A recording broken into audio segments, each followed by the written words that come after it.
Oi, gente, tudo bem com vocês? Eu sou a professora Gabriela Cardoso e hoje nós vamos conversar um pouco sobre as especializações da superfície apical das células epiteliais. De fato, o domínio apical de muitas células do epitélio apresenta na sua superfície modificações estruturais para realizar funções específicas, com aumentar a superfície de contato com o meio. Além disso, podemos encontrar nessa região enzimas específicas, como algumas hidrolases, canais iônicos e proteínas carreadoras, como os transportadores de glicose. As especializações estruturais da superfície incluem as microvilosidades, que são prolongamentos citoplasmáticos contendo um núcleo de filamentos de actina, estereocílios, que são microvilosidades de comprimento incomum, e os cílios, que são prolongamentos citoplasmáticos contendo um feixe de microtúbulos. As microvilosidades são projeções citoplasmáticas em forma de dedo, ou seja, digitiformes, na superfície apical da maioria das células epiteliais. Na microscopia eletrônica, podemos ver que as microvilosidades variam bastante. Por exemplo, alguns tipos celulares apresentam microvilosidades curtas e irregulares. Já outros possuem projeções altas, uniformes e densamente agrupadas, que acabam aumentando muito a área de superfície das células. Um fato importante é que, em geral, o número e formato das microvilosidades de uma determinada célula tem a ver com a sua capacidade absortiva. Logo, células que realizam o transporte de líquidos através do epitélio e absorvem metabólitos, como é o caso das células de revestimento do intestino delgado e dos túbulos proximais renais, possuem microvilosidades altas e em grande número. As abundantes microvilosidades intestinais, vistas até o microscópio de campo claro, foram originalmente denominadas borda estriada.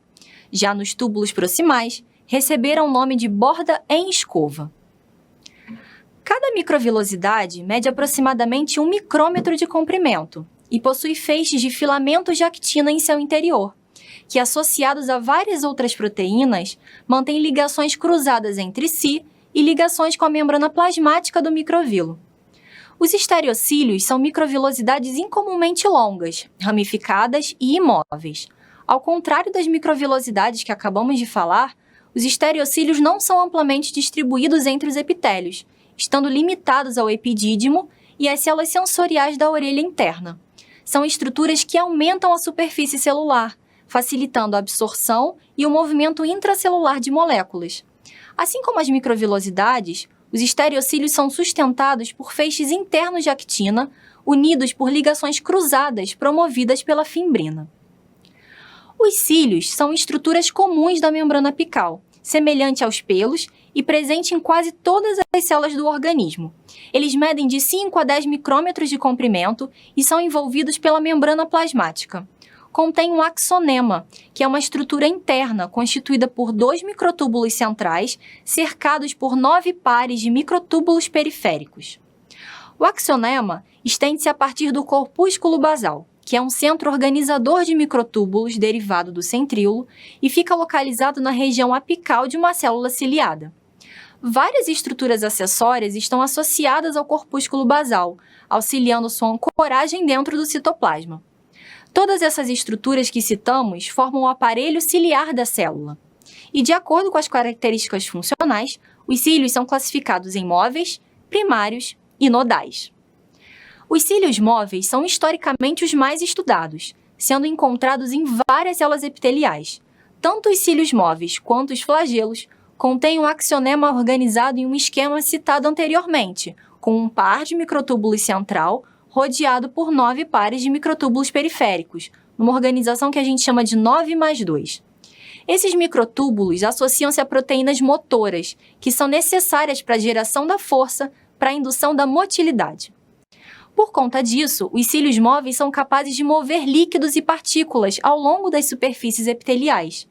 Em muitos epitélios ciliados, como os da traqueia, brônquios e tubo uterina, as células podem apresentar várias centenas de cílios organizados em fileiras ordenadas. No sistema respiratório, os cílios varrem o muco e o material particulado advindo da respiração em direção da orofaringe, para serem deglutidos e eliminados pelo corpo. Nas tubas uterinas, essas estruturas auxiliam no transporte do zigoto em direção ao útero. Os cílios primários, também chamados de monocílios, são projeções únicas encontradas em quase todas as células eucarióticas. Esses cílios são imóveis por conta do arranjo diferente dos microtúbulos e da ausência de proteínas motoras associadas. Atuam como quimiosensores, osmosensores e mecanosensores, mediando a percepção ao toque, odor, sons em vários órgãos do corpo. Por último, temos os cílios nodais, que são encontrados no disco embrionário bilaminar, no início da gastrulação, e recebem esse nome por estarem concentrados na área que circunda o nó primitivo. Os cílios nodais desempenham um papel importantíssimo no desenvolvimento embrionário inicial e apresentam a arquitetura do axonema semelhante à dos cílios primários, mas são capazes de realizar um movimento rotacional. Então é isso, gente. Chegamos ao fim da nossa conversa e espero que vocês tenham gostado de saber sobre as especializações da superfície apical das células epiteliais. Obrigada pela companhia, um abraço e até a próxima!